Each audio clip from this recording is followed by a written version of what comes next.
Hello everybody, welcome back to a different kind of video. Today I'm going to guide you on how to play the Xenomorph. We'll be talking about add-ons, builds, tracking footsteps, all of the above. So by the end of the video, you'll have the knowledge to play the Xenomorph a lot better, and when you get in game and you start using this knowledge over time, you'll get really good at the Xenomorph.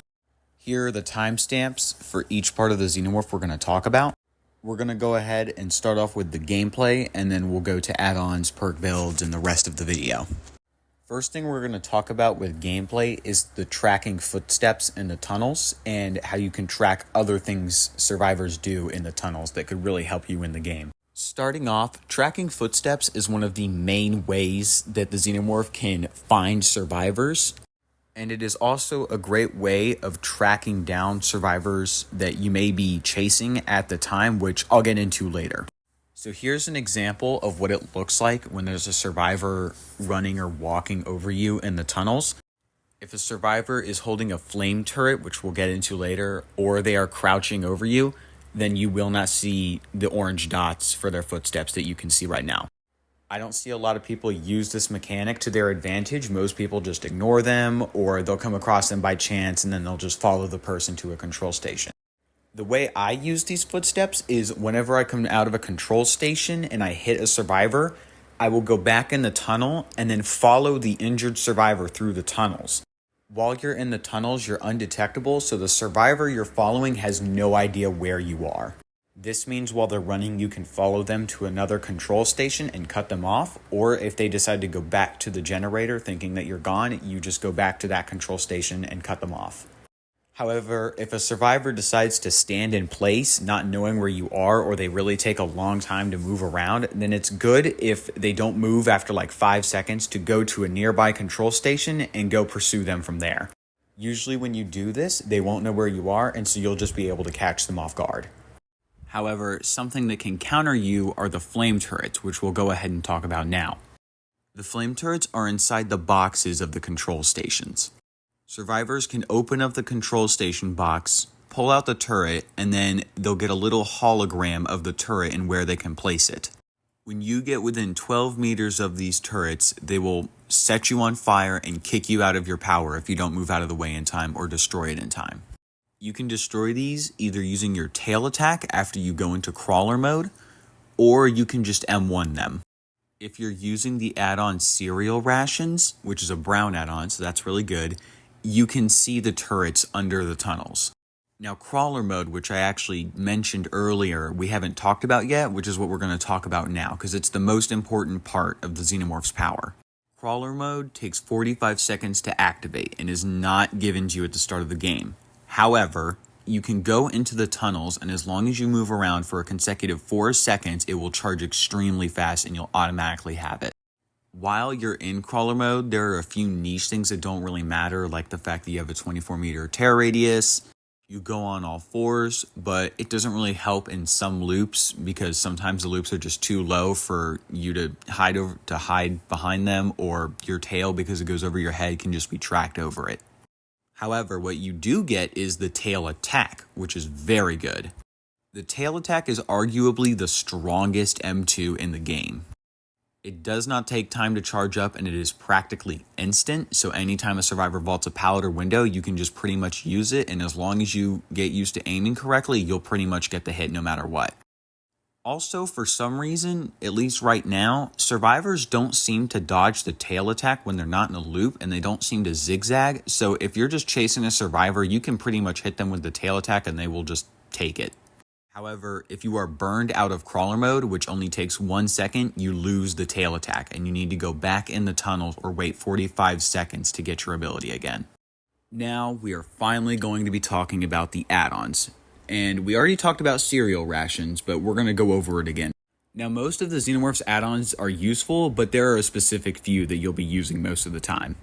Starting off Ripley's Watch, when you use this add-on, whenever a turret removes crawler mode, it destroys the turret automatically.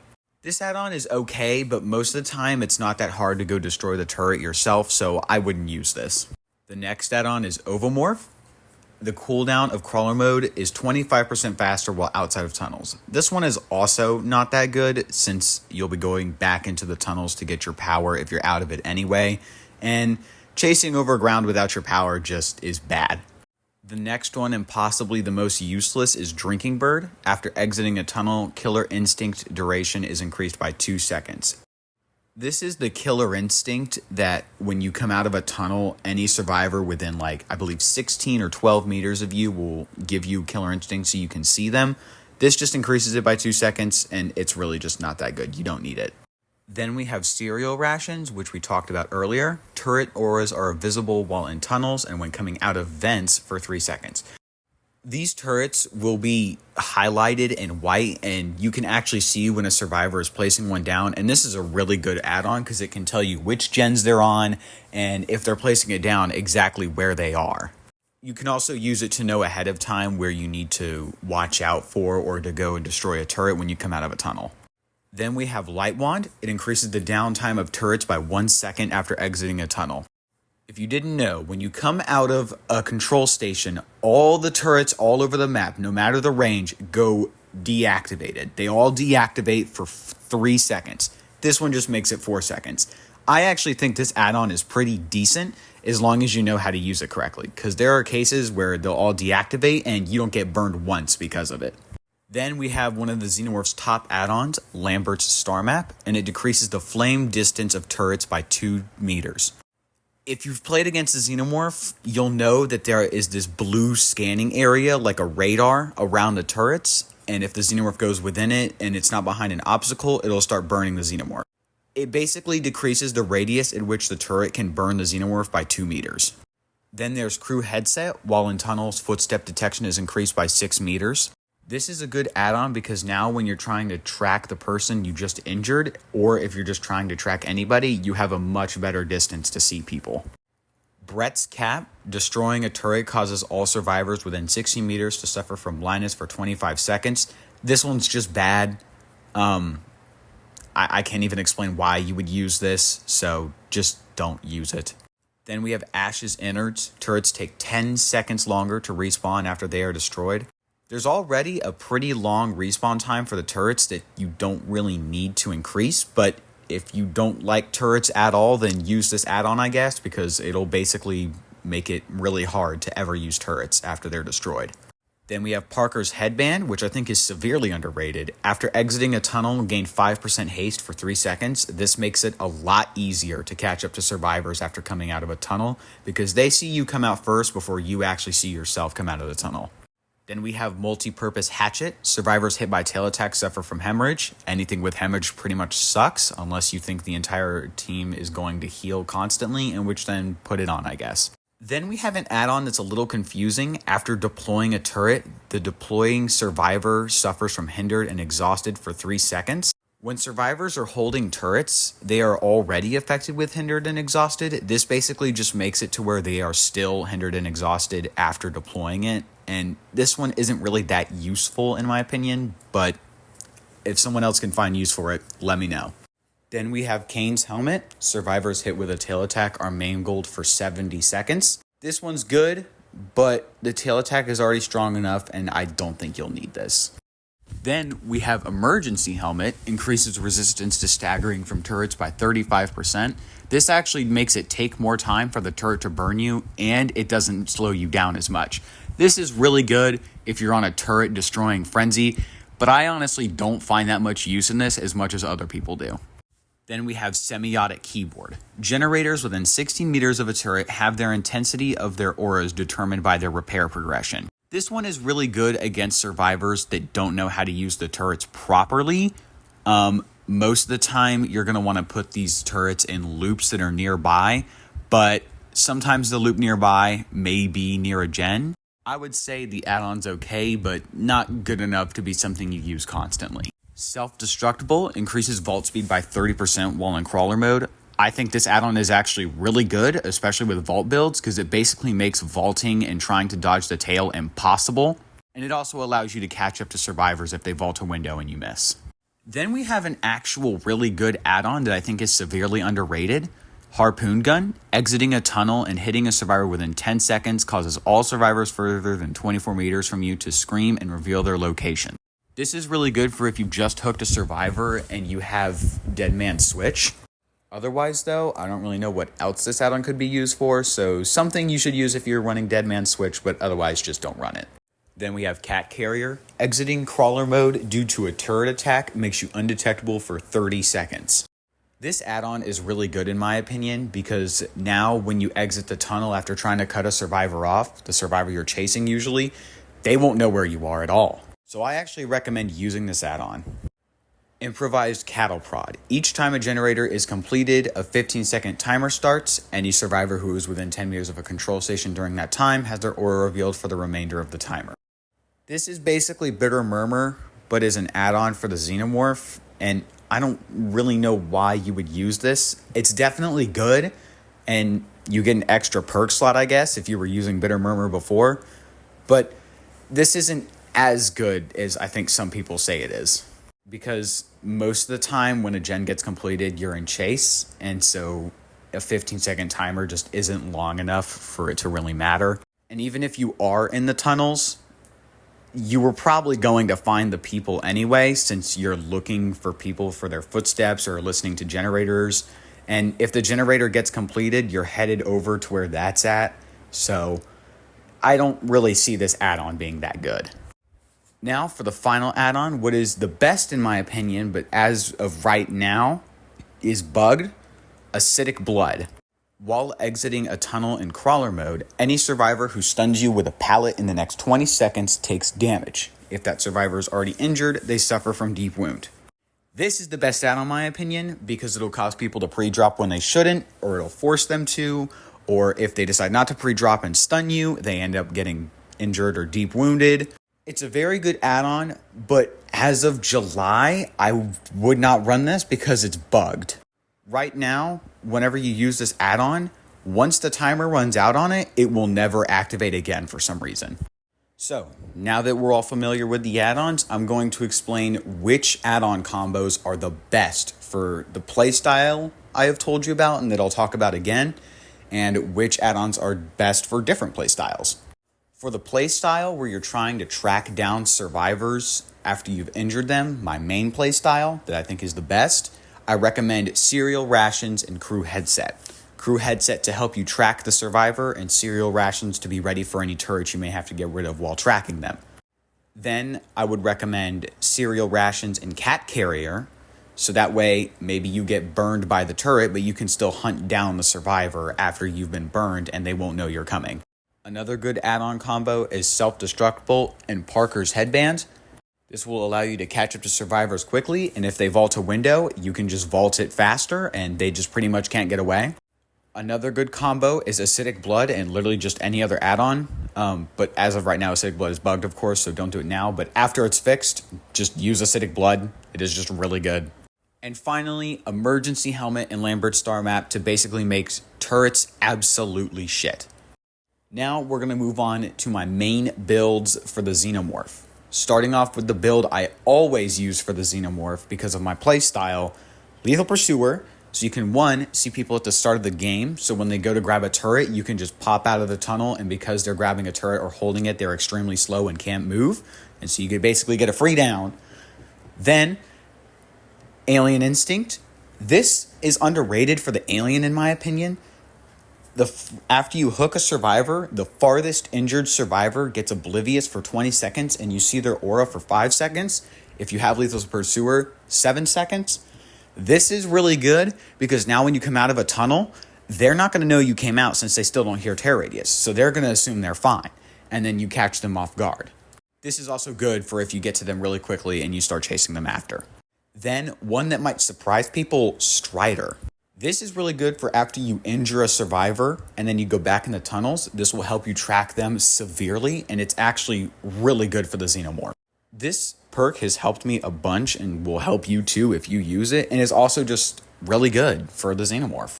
And finally, A Nurse's Calling. You see the auras of people who are healing within 28 meters. This is good for if you're hunting down a survivor and then they start healing themselves, so you know where they are and you can just go stop them from healing. You could also come across random people healing while you're in the tunnels, so that's also really good. But I understand a lot of people may not want to use this build because they want a different playstyle, like the Turret Destroyer, where you use Emergency Helmet and Lambert Star Map because you just don't like turrets. In that case, I would say Lethal Pursuer, again, is a really good option. Rapid Brutality, so that way when you M1 a survivor, you have 5% haste and you can just go by and do a hit and run on a turret very quickly. And then, of course, for the self-destructible, a good vaulting build would be Dark Arrogance, Superior Anatomy, Bamboozle, and once again, self-destructible for a super quick vault speed. You'll basically become a lore-accurate Xenomorph. So, now that we've talked about all of this mess, I'm finally going to go into in-depth detail about the main playstyle I think works the best on the Xenomorph. I'm going to set a scene or just make an example of what you would do for this playstyle instead of just trying to explain it in like a weird, finicky way that you won't understand. First thing you do when you load into the game is go in the tunnels, find the most people with Lethal Pursuer, and go straight to them. Then when you come out of the tunnels, you injure a person and go right back into the tunnels. Follow them through the tunnels, and then we'll get to the point of choice. There are a few different things that can happen at this point when you find them. If they keep running, just follow them until they get to a control station and cut them off. If they stop and heal, you just go to the nearest control station and they will not see you coming since they don't know where you just came from. And if they go back to the gen you injured them at, then just go back to that gen and cut them off. Now, let's say you come out of the tunnels and you get burned out of your power. Well, first of all, you're going to be going back in the tunnels anyway, so you can just destroy the turret, go back in the tunnels, and get your power back. But let's say there's another turret to the control station they're headed at. What you're going to want to do is go there ahead of time and destroy that turret and then pursue them. This way you'll be ready for them, and once again, because you were in the tunnels and they don't know where you are, they don't know where you came out of either, so they won't be ready for you. Now, this does mean you have to predict that they're going to go to a certain control station, because if you get it wrong, then you lose them. But this also kind of balances out the playstyle, so don't worry about it. And also, if you do lose them, just go back in the tunnels and try and find them. Or hey, maybe where you came out of, there was another person anyway. Now, we're going to talk about which maps the Xenomorph is good at and which maps the Xenomorph is not good at. I decided for this that I'm just going to make a tier list because it's a lot easier and I feel like people will understand it better. Also, I'm recording this like days after the footage you just heard because I just had to go and edit all of that, which wasn't that hard, but I was just like not feeling good. We're going to start off with the maps that are average and below, and then we're going to skip good because those are all the maps that the Xenomorph is just good at since the Xenomorph is just a good killer, and then we'll go to why I put RPD in great. Starting off at the DC level, Treatment Theater. Treatment Theater is just a bad map all in all, if you ask me. And as for the Xenomorph, even though it seems good because there's a lot of vaults and pallets, you can't hit over most of these pallet loops, and there's too many vaults for you to hit over. It's also too tight for you to actually hit them sometimes because there will be too many obstacles in the way. This map is just really bad all in all. And to end it off with this map, there's also terrible control station spawns, so this map just sucks. I just would, like, if you get this map, I'm not for DCing a lot of the time, but this map is just bad. Then we have both the swamp maps. These are both bad because there can be multiple bad control station spawns, but it's mainly the main building. The main building in these maps, for some reason, apparently never has a chest in it, so your control station will always spawn so far out of it that it's just not worth defending the gen in there. And sometimes there will be two structures where there'll be a gen on it, but because, once again, there's no chest nearby, the control station will spawn like the main building one, and so you've basically just have two gens you just cannot defend. And just to explain this, if you didn't know, the chests in DBD that spawn in the map, the control stations will replace the locations where they could have spawned, so that way, you know, there's a place for your control stations. Moving into not good, we're going to start off with the game. I almost put the game at DC, but it's not as bad. There's pretty okay loops you can hit over, and it's not actually that hard to use a Xenomorph here, but the control stations really do suck. Sometimes you'll spawn on the other side of a wall where the gen you need to get to is. But usually you can at least like fix this by breaking a breakable wall, and so then it actually works pretty well. So this is just in the not good category because it's a map I wouldn't be happy about, but I would still play. Then, sadly, we have Hawkins Lab, a really cool map. Unfortunately though, Hawkins Lab does not fit the Xenomorph. The control stations in Hawkins Lab are almost really never good, and I almost put this one in DC, but the reason I don't is because I just don't DC on Hawkins, because I like Hawkins. Also, the loops for the Xenomorph here are actually really good. And getting to the upstairs area is a lot easier for you since you can just use the tunnels, while other killers either have to place down a teleport ahead of time or, have to walk up there. Then we have all the maps in average, in which it's just that the main building doesn't have a good control station spot, but everything else is completely fine. Except for Forgotten Ruins, that one's just there because sometimes the control stations will spawn weirdly in the dungeons. Then we'll move on to Great and Amazing because, once again, the maps in good are just in good because they're maps the Xenomorph is just good at. No problems, it's just balanced. Eerie of Crows might come to a surprise because there is a 2-story main building, but surprisingly, the control station that spawns in there is always good because you actually usually spawn above them on the generator, and so you can just get a pounce on them. Same thing for Mount Ormond, all 3 variations, it's just very good. Then we get to the very controversial part, Raccoon City Police Department, one of the most hated maps in history. This is really good because even though it's 2-story, the control stations always spawn in good spots, and it's also tight packed so they never see you coming. It feels kind of weird saying that I would like to play on RPD, but it just is surprisingly really good for the Xenomorph. Finally, and kind of unsurprisingly, the Nostromo Wreckage, the Xenomorph's own map. This map is really good because it was literally just designed for the Xenomorph basically. All of the control stations have really good spots. All the loops are really good for the Xenomorph since you can hit over most of them. This map is the best thing you can get for the Xenomorph, which I think should be unsurprising. Here's the full thing if you want to screenshot it or whatever, or you just want to keep it open. I've run out of footage, so I thought I would just wrap stuff up here with the same clip over and over. There's only 2 things I'm going to talk about here. 1, I'm a PlayStation player, so if you're on keyboard and mouse, things might be a little bit easier for you or a little bit harder. And 2, a lot of the add-ons and perks I talk about, you have to earn. So if you're a beginner, just so you know, you're probably going to have to play some games where you may not do so well, but I feel like that was kind of obvious. We finally come to the end, so I hope this helped you guys a lot. It took me a while to make, but it's okay. Thank you for watching, and if you watched to the end, thank you, especially for watching. Put an alien emoji in the comments section. Have a blessed day, and I'll see you in the next video. Bye.